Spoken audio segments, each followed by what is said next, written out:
Hi everyone, আরও একটা নতুন ভিডিও নিয়ে চলে এসেছি। তো যদি ইউটিউব থেকে তোমরা ভিডিওটা দেখে থাকো তাহলে লাইক, কমেন্ট, শেয়ার আর সাবস্ক্রাইব করে দেবে। আর যদি ফেসবুক থেকে দেখো তাহলে ফেসবুক পেজটা ফলো করে দেবে আর পুরো ভিডিওটা অবশ্যই দেখবে। তো আজকে হচ্ছে মঙ্গলবারের পুজো ছিল, আর সকাল সকাল উঠে স্নান করতে চলে গেছিলাম। আর আমি যখন স্নান করতে যাই তখন অবধি বাবাই ঘুমাচ্ছিল। তো ওকে ঘুম থেকে না তুলেই আমি চলে গেছিলাম, কারণ ঘুম থেকে তুললেই কাঁদবে। তো যাই হোক, এখানে মা স্নান টান করে সকাল সকাল ফল টল কাটতে বসে গেছে মঙ্গলবারের পুজোর জন্য। তো এখানে ফল টল কেটে মা সমস্ত কিছু জোগাড় করছে, পুজো ধরছিল আর কি। তারপর আমি স্নান করে চলে এলাম। স্নান করে এসে ন্যাকামো করছিলাম আর কি একটু।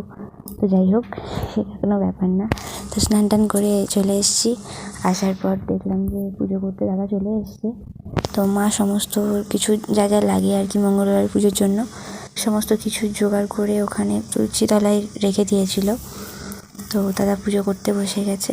আর সত্যি কথা বলতে আমাদের শ্বশুরবাড়িতে কী কী নিয়ম আছে আমি জানি না, তো সব কিছু তো মনে রাখা সম্ভব না। প্রথম বছর আমাকে বলেছিল সবাই, তো সে বছর আমি করেছিলাম, তারপর আর করা হয়নি। পুজোটা আমি ছেড়ে দিয়েছিলাম ইচ্ছে করেই। তো আবার বাবাই হওয়ার পর আমি এবছর থেকে শুরু করছি নতুন করে মঙ্গলবারের পুজোটা, কারণ বলে নাকি বাচ্চাদের আর ভালোর জন্য, মানে মঙ্গলের জন্য আর কি এই পুজোটা করা হয়। তো তাই জন্য আবার করছি। মা বকছে না করলে, এই জন্য আর কি করলাম। তো পুজো টুজো হয়ে গেছে। ওই কী সব দিতে হয়, কাঁঠাল পাতা, তারপর খেজুর কী সব দিতে হয় জানি না নিয়ম এত। তো আমি জাস্ট পুজো করালাম আর কী বলবো, স্নান জল খেয়ে খাওয়া দাওয়া করে নিয়েছিলাম। আমি সেরকমভাবে উপোস টুপোস করিনি, কারণ যেহেতু এখনও খুব বেশি দিন বয়স হয়নি, সবে বোধহয় 20 দিন কি 21 দিন হবে, তাই জন্য আর কি ওর ক্ষতি হবে। আমার যদি অম্বল হয় বা আমার যদি শরীর খারাপ করে, তো আমার থেকে ওরও শরীর খারাপ করবে।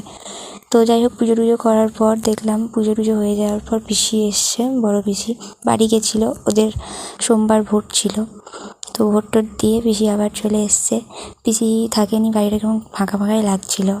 তো পিসি এসেই আগে হাত পা ধুয়ে জামা কাপড় ছেড়ে মানাইকে নিয়ে খেলছিল। মানাই জেগেছিল তখন, তো পিসির সাথে খেলছিল। তো ভিডিও ভালো লাগলে লাইক, কমেন্ট, শেয়ার করে দেবে।